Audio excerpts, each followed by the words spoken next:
Hola, buenos días. Mi nombre es Ania Justo, soy psiquiatra, también licenciada en psicología y os voy a dar una breve charla sobre la relación del trauma y las alteraciones estructurales y funcionales cerebrales. Bueno, quiero empezar con los fundadores de psicoanálisis simplemente porque me parece interesante que casi desde los inicios de la psiquiatría del siglo XIX y también de la psicología se haya visto que cualquier suceso, fijaros, como que produzca una alteración, ¿vale? Una emoción excesiva, como puede ser con emociones como el miedo, como la angustia y sobre todo la vergüenza, que se le está dando mucha importancia, acertadamente yo creo en los últimos años, puede actuar como un trauma. Fijaros que ya en este momento se hablaba de la sensibilidad del sujeto, es decir, ya se veía que depende de la sensibilidad o la vulnerabilidad del sujeto, y iremos viendo a lo largo de esta charla cómo tiene que ver también con factores, por supuesto, ambientales, pero también genéticos, pues depende que un determinado evento se convierta o adquiera una importancia traumática. Entonces, simplemente os recuerdo brevemente, aunque ya sé que todos lo sabéis, los síntomas diagnósticos del trastorno de estrés postraumático, porque después iremos viendo que todas estas alteraciones tienen una sede física. ¿Vale? Ya sabéis que hay determinados síntomas relacionados con recuerdos intrusivos, es decir, hay personas que tras un trauma suelen experimentar flashbacks, es decir, viven como mentalmente partes, sobre todo partes muy angustiantes del momento traumático. Otras personas tienen recuerdos o a veces sueños recurrentes con este acontecimiento que realmente les perturba y les fracciona el sueño. Hay otra gente que tiene incluso indicios físicos del estrés, ¿no? Como pueden ser dolor de cabeza, dolor de estómago, etcétera. Hay otra clúster de síntomas relacionados con esta evasión mental, ¿vale? Y a veces también física, es decir, hay mucha gente traumatizada, por ejemplo, gente que ha tenido un accidente de coche, que no es capaz de volver a coger el coche y a veces incluso se evitan como pensamientos o algún sentimiento muy relacionado con el hecho traumático. Esto a veces puede ser inconsciente y simplemente hay como un gran malestar en el sujeto que no acaba de relacionar con nada. Bueno, también hay síntomas relacionados con la hipervigilancia, ¿vale? Como esta respuesta, ¿vale? Ya sabéis, de alguna manera de poder afrontar el estrés, como a veces gente que se sobresalta muy rápidamente, gente que tiene dificultades para la concentración, la atención, para recordar cosas. Como hablábamos también, problemas relacionados con el sueño y también a veces una tendencia, ¿no? a no hacer una buena valoración, ¿no? de los riesgos, con comportamientos agresivos, a veces destructivos o a veces como si hubiera como una cierta hiperfrontalización. Por último, quisiera destacar estos síntomas relacionados también con la cognición y el estado de ánimo, ¿no? Ya sabemos que la gente que sufre de un estrés postraumático suele tener problemas para recordar detalles, a veces tener pensamientos negativos o incluso a veces distorsionados en relación con la realidad en la que viven y también bastantes dificultades, ¿no? para engancharse con conductas que puedan tener este punto de interés que antes tenían o incluso en conductas como de relación social o gratificantes. Bueno, como podemos ver, los diferentes tipos de trauma son distintos en función de la situación. Pueden ser traumas en primera infancia, por abusos, por maltratos, traumas interpersonales, traumas por accidentes. Si bien es verdad que he seleccionado esta... Si bien es verdad que he seleccionado esta tipología por ser una de las que está más extendida, sí que quiero deciros que para mucha gente la mayoría de traumas interpersonales también sería un maltrato, un abuso, etcétera, ¿no? porque de alguna manera son los otros, las otras personas las que nos producen. Y esto suele tener bastante más impronta, es decir, para un cerebro es mucho más saludable, por así decirlo, a lo mejor tener un accidente de coche donde no hay un ser humano implicado, que haya un ser humano implicado que además me hace daño. No digamos cuando este ser humano es un familiar o alguien en el que tengo confianza, ¿no? porque ahí de alguna manera hay un sistema de apego que de alguna manera se ve como muy contrabalanceado por estos mecanismos de defensa como pueden ser ataque-fuga, etc. Y por último la negligencia, que ya sabéis que lo que no fue habitualmente es uno de los peores traumas. Y además uno de los traumas que el paciente menos nos comenta. Bueno, traigo esta umbrella primero porque es la primera revisión que se hace en España, en concreto en el Hospital del Mal en Barcelona, y después también porque, aunque me voy a centrar en, por supuesto, el trastorno de estrés postraumático, porque es el directamente relacionado con el trauma, sí que quiero deciros que, bueno, se ha demostrado que el trauma es un factor de un riesgo diagnóstico, es decir, haber sucedido, haber padecido un evento traumático empeora y a veces también aumenta la vulnerabilidad del sujeto a sufrir otra serie de trastornos que en principio, fijaros que no esperaríamos que estuvieran relacionados con trauma, ¿no? Como pueden ser la psicosis o el trastorno bipolar o un trastorno depresivo, etc. Entonces, fijaros que cuando hablamos de la psicopatología del trauma, cuando estamos hablando aquí también de la genética, etcétera, como veremos, también de alguna manera si nuestro paciente tiene depresión, pero podemos hacer un tratamiento con el trauma o podemos entender cómo el trauma afecta a las diferentes funciones cerebrales, esto redundaría en el beneficio, ¿no?, de más pacientes. Bueno, aquí entiendo que la mayoría de vosotros ya habéis trabajado y trabajáis con gente de trauma o no, pero a veces a mí me gusta como meter alguna serie, incluso lo trabajo con mis pacientes, para que también puedan entender un poco cuál es el funcionamiento. Por supuesto, esto es una serie, ¿vale? Hay mucha ficción, pero es interesante ver cómo este paciente, no voy a hacer spoiler, pero cómo este paciente ha sufrido un cierto estrés y también cómo de alguna manera ha podido construir algo, ¿vale?, para poder lidiar con esto. De hecho, ya ves que es un hacker justiciero de día y un cazador de pedófilos de noche, o sea que es bastante interesante también, pues eso, ver cómo construye la realidad, cómo se intenta integrar una personalidad tras un evento tan difícil. Bueno, ya en relación con las alteraciones que se producen en el sistema nervioso central, ¿vale?, diría más bien sistema nervioso, también periférico, también las hay, tenemos que saber que el trauma, digamos, se han estudiado como diferentes tres patas, ¿no?, como aunque están interrelacionadas, no podemos separar una de otra. Una de ellas ha sido la genética y la epigenética, ¿vale?, otra ha sido la estructura cerebral y otra ha sido los cambios en el funcionamiento cerebral. Bueno, ya sabemos que la genética, por supuesto, es el estudio del ADN, el ADN que componen nuestras células, y la epigenética, es interesante, es el estudio de las alteraciones, de los cambios que sufren el ADN, ¿vale? Pero en realidad es como que hay una activación o inactivación de los genes, pero la secuencia del ADN continúa siendo la misma, ¿vale? Esto es bastante interesante porque realmente lo que nos dice es algo como tan diferente como que diferentes factores ambientales, como pueden ser cambio en la alimentación, como hacer más ejercicio o incluso sustancias químicas o drogas, producen una alteración de la secuencia de ADN, es decir, producen una alteración de las proteínas que se pueden sintetizar. Ya sabéis que la epigenética, uno de los estudios más interesantes de la epigenética fue cuando se evaluó cómo la depresión en hombres afectaba durante el embarazo al niño, ¿vale? Y fue bastante interesante, lo veremos también después, porque se observó que había una metilación, es decir, había un grupo metilo, por así decirlo, como una molécula que se unía al ADN y producía cambios, es decir, producía cambios en lo que se realiza.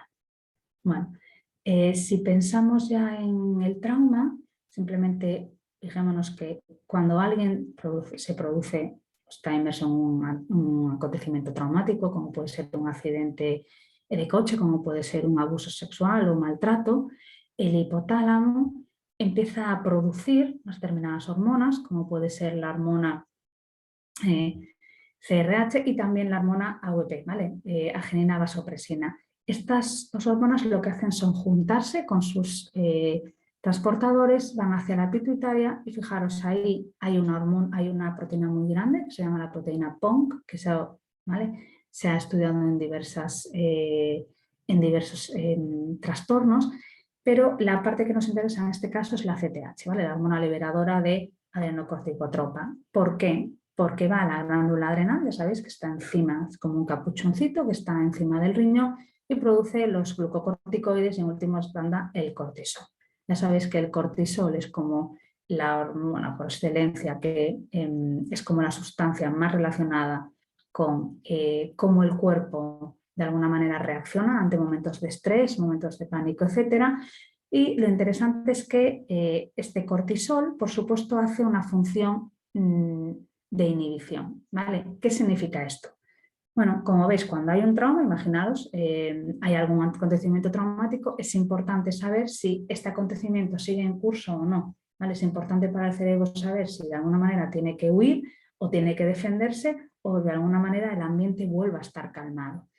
Bueno, el cortisol, aquí podéis verlo, se une en algunos, estos son todos puntos donde se ha ido haciendo investigación, como puede ser esta sustancia, ¿vale? El FKBP5 se une al GR, que también se une al cortisol, y lo que hace es inhibir, ¿vale? Todos estos son factores que lo que hace, igual que hablábamos antes del grupo metilo, aunque no tienen nada que ver, lo que hace es hacer que la función del cortisol sea menor. Al hacer que la función del cortisol sea menor, lo que hace es que esta respuesta no se haga masiva, sino que de alguna manera el cuerpo pueda volver a lo mismo, una vez, por supuesto, que el evento traumático ha terminado. Aquí hay, digamos, una explicación un poquito más, ¿vale?, más concreta.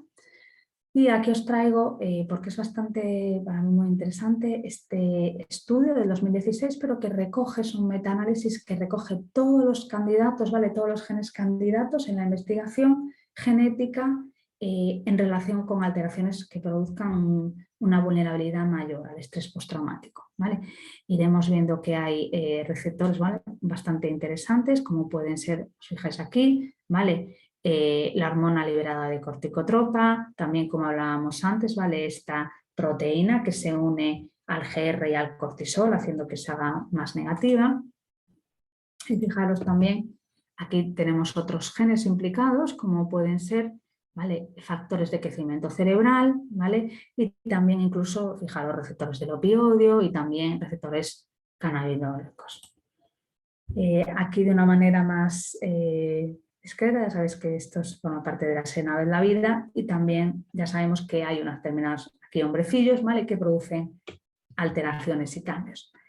En concreto, ¿dónde hay las diferentes alteraciones? Pues como hablábamos, en los neurotransmisores, como pueden ser la dopamina o la serotonina, en toda esta cascada que se produce, también en el eje, todo el eje hipotálamo pituitario adrenal, y también fijaros factores, ¿vale?, como pueden ser inflamatorios, como pueden ser crecimientos, están relacionadas con la reacción del sistema inmune, y también proteínas catabólicas, es decir, proteínas que están en relación a la destrucción, ¿vale? Ya sabéis que igual que hay un metabolismo, que hay de una manera una construcción, también hay una destrucción. Y aquí os traigo un breve estudio, aunque ya os digo, hay muchísimos estudios que podéis ver en la diferente tabla, donde se habla en concreto, ¿vale?, de esto es un estudio más esperanzador, se habla del impacto que tiene, en este caso, una semana de tratamiento multimodal, ¿vale?, en gente, en adolescentes en concreto, que han sufrido experiencias adversas durante la infancia. Se ha observado que, al igual que un trauma, estos eventos traumáticos pueden producir una alteración, también la terapia puede producir otra alteración, en este caso generar cambios positivos a este nivel genético. Esto ha sido bastante interesante, es decir, se han visto igual que la epigenética, entre comillas, puede jugar en contra, también puede, como en este caso, jugar a favor. Bueno, simplemente para demostraros un poquito más en visión, ¿vale? Ya sabéis que esto es un nucleótido del ADN en concreto, se produce, ¿vale?, una alteración en la alimentación, que haya una sustancia química que de repente estemos tomando, etcétera. Lo que hace es que se añade aquí un grupo metilo. ¿Esto qué hace? Que estas proteínas, imaginémonos que eran pues, proteínas para liberar el cortisol o proteínas para producir más glóbulos rojos, etcétera, pasen de expresarse a que esta acción de alguna manera pues, quede inexpresada, es decir, quede parada. Hay otro segundo pilar donde se han estudiado las alteraciones del sistema nervioso central que tienen más que ver con la estructura, ¿vale? Ya sabéis que se ha producido mucha investigación, sobre todo con la resonancia magnética funcional en los últimos años, etc. Y sobre todo, y por eso traigo este vídeo, ha empezado a tener en esta última parte, aunque ya desde los estudios del EDU con la amígdala, etcétera, tenía importancia. Esta parte, si os dais cuenta, más aquí de ganglios basales, etcétera, más en relación con el cerebro, digamos, más emocional. Entonces, ¿qué se ha visto? Se ha visto que traumas concretos, como puede ser maltrato o abandono, producen alteraciones en el córtex prefrontal. En concreto, lo que hacen es que se observe como una hipofunción. Parece que funciona un poquito menos y que la estructura tiene un volumen menor.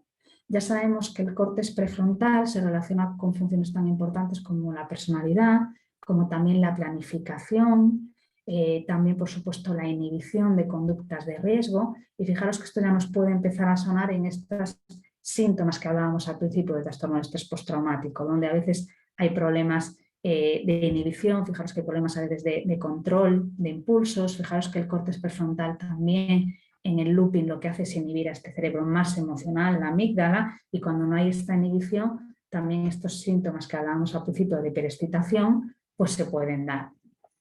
Fijaros que otro estudio habla que la exposición a factores estresores emocionales repetidos, lo que hacía, incluso cuando no hay diagnóstico, ¿vale?, de estrés postraumático, hacía que hubiera diversas anomalías, en concreto en la sinapsis, en la amígdala, ¿vale?, que ya sabéis que es como esta parte bastante primitiva del cerebro, sobre todo encargada de lidiar con emociones, sobre todo con el miedo, con la ira, etcétera, y el hipocampo. Ya sabéis que esta parte tan relacionada a la estructura cerebral en relación con la memoria, el aprendizaje, etc.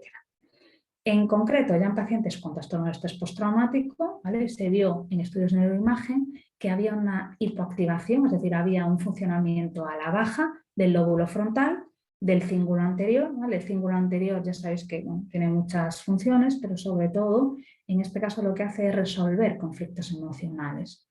Ya veis que muchas veces es el problema del trauma, ¿no?, que uno de alguna manera está como rumiando, como en lavadora, como que no puede resolver este conflicto. Es como si esto hubiera sido, ¿no?, y siga siendo mi presente.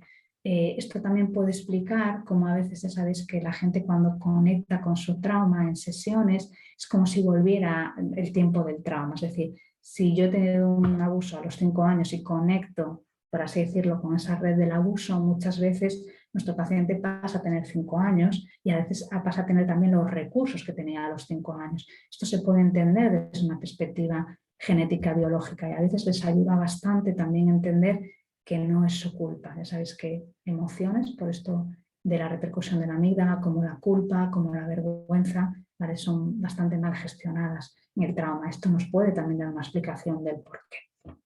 Y por supuesto también las áreas talámicas, que ya sabéis que son como una especie de base, ¿vale?, de centro de base donde de alguna manera se selecciona, hay un procesamiento de la información y exactamente qué información sube o qué información baja, tanto sensorial como motora, etcétera, etcétera. Nuestra última parte de alteraciones en el sistema nervioso central secundarias a trauma tiene que ver con la función. Vale.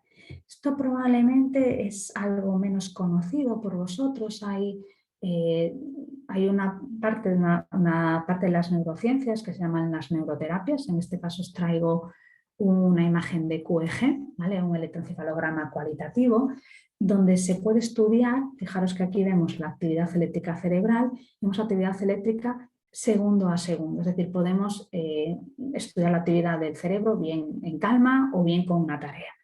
Y fijaros que, por supuesto, lleva unos años aprender, pero podemos ver esta actividad y podemos ver, digamos, el exceso o el defecto o patrones anormales pues, en diferentes áreas. En concreto, fijaros que aquí es el QEG de una paciente con estrés postraumático. Hay mucho, aquí hay como flute, hay como movimientos oculares bilaterales que se relacionan con estrés postraumático y también hay muchísima, ¿vale?, estos son artefactos musculares, hay muchísima contracción, muchísima tensión, ¿vale?, y también hay muy mala regulación. Esta parte central, ¿vale?, la corteza somatosensorial, se ve que hay bastante mala regulación. Entonces, en concreto, con este electroencefalograma cualitativo, que no deja de ser un electroencefalograma, como tenían nuestros compañeros neurólogos, pero que se ha podido procesar y de alguna manera se hacen diferentes análisis, se ha visto, se ha podido, digamos, investigar más las redes de conectividad intrínseca, igual que también se han estudiado con resonancia nuclear magnética, sobre todo funcional. Hay 3 áreas, ya sabéis, hay 3 redes de conectividad, es decir, hay 3 redes que de alguna manera manejan cuánta información se traslada de unas áreas cerebrales a otras. En concreto son la red por defecto, la red por default, la red ejecutiva central, ¿vale? Y la red de saliencia. Se ha visto que las 3 redes están alteradas en trastornos de estrés postraumático. Y fijaros que algo que a veces confunde mucho en el trauma es que la sintomatología en cada persona traumatizada a veces difiere mucho y parece que es como que hubiera como diferentes síntomas en alguien, a pesar de que puedan compartir en principio pues un mismo trauma común. ¿Por qué? Esto se puede ver porque dependiendo de la alteración que haya más en unas redes o en otras, podemos ver diferentes sintomatologías. Por ejemplo, fijaros que aquí, si la alteración es mayor en la red de default, esperamos ver más procesamiento autorreferencial, es decir, más pensamiento negativo alrededor de uno mismo, más interpretación de los acontecimientos como que me afecta y como que de alguna manera algo que va a pasar va a ser negativo para mí. ¿Sabes? Que eso es un poco procesamiento autorreferencial y también la cognición social, ¿vale? Es decir, veíamos antes que hay a veces dificultades en engancharse en actividades placenteras o a veces hay dificultades en poder disfrutar de actividades que antes se disfrutaba o relacionarse normalmente, ¿vale? Fijaros que muchas veces tiene que ver con esta red de default. Si en cambio la alteración está o es mayor en la red ejecutiva central, veremos más síntomas de disfunción cognitiva. ¿Vale? Estos síntomas de problemas a veces de inhibición, de impulsos, problemas de planificación, problemas a veces de aprendizaje y memoria. Y si la red más alterada es esta red de prominencia o salencia, lo que veremos son como más sintomatología relacionada con la desregulación, ¿no? Más problemas de sueño, veremos más problemas con poder calmarnos, esta sensación de ansiedad constante o de estar con los pelos de punta o incluso también esta parte como de pensamiento rumiativo. Fijaros que en relación a las ondas cerebrales, porque como veíamos antes, aquí lo que estamos viendo en realidad son ondas cerebrales, ¿vale? Ya sabéis que esta actividad eléctrica lo que hacemos es como trocearla en diferentes ondas, dependiendo de la frecuencia que tengan, y estas diferentes ondas tienen como diferentes funciones cuando están en diferentes áreas cerebrales. En concreto, se ha visto que la gente que tiene un exceso de ondas zetas, que son ondas lentas, es decir, que tiene lentificado el frontal, se relaciona con un trauma psíquico. Fijaros que al revés, las ondas betas, que son ondas muy elevadas, ondas como de mucha activación, cuando es posterior también se han relacionado el trauma temprano. Tenemos que recordar que las áreas posteriores, sobre todo el parietal, el occipital, son áreas integradoras, entonces tiene bastante sentido que precisamente estos pacientes, que a veces ya sabéis que pueden recordar pues a veces un olor, a veces pueden recordar una sensación, a veces una palabra, etcétera, pero no pueden a veces tener acceso al recuerdo completo y a veces también viven en la vida sin tener acceso a las cuestiones concretas, ¿no? Fijaros que esto lo podemos también ver, ahora podemos objetivizarlo, que es lo importante para mí también de esta serie de neuroterapias. Y fijaros que también a veces tienen un pico de alfa bajo, ¿vale? Simplemente el pico de alfa se relaciona con la velocidad de procesamiento de la información. Esto lo que nos dice es que la orientación, por así decirlo, mental, de recursos, etcétera, es una orientación interna y que el paciente está como más concentrado en, lógicamente, en poder lidiar con emociones negativas, a veces incluso con flashback, a veces con recuerdos inconscientes que con el entorno, ¿vale? Y por eso a veces hay como esta abstracción.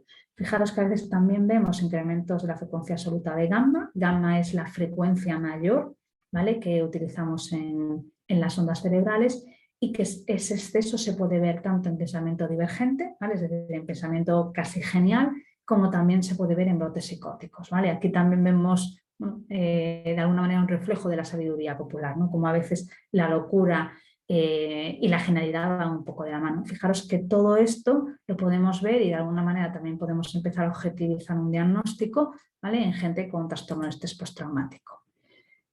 Para resumir entonces, fijaros que la psicopatología que hablábamos al principio del trauma, que se refieren a dificultades afectivas, sociales, académicas y cognitivas, de alguna manera ya podemos ver ahora y conocer cuáles son las estructuras y funciones subyacentes. Por ejemplo, si hay dificultades afectivas, como hablábamos antes, ya sabemos que probablemente estará imbricado la amígdala. Fijaros que estas dificultades sociales tienen más que ver con la red de defecto, que hablábamos antes, estas dificultades académicas con esta velocidad de procesamiento baja, ¿vale? Y también con estas dificultades que hay en la red de saliencia.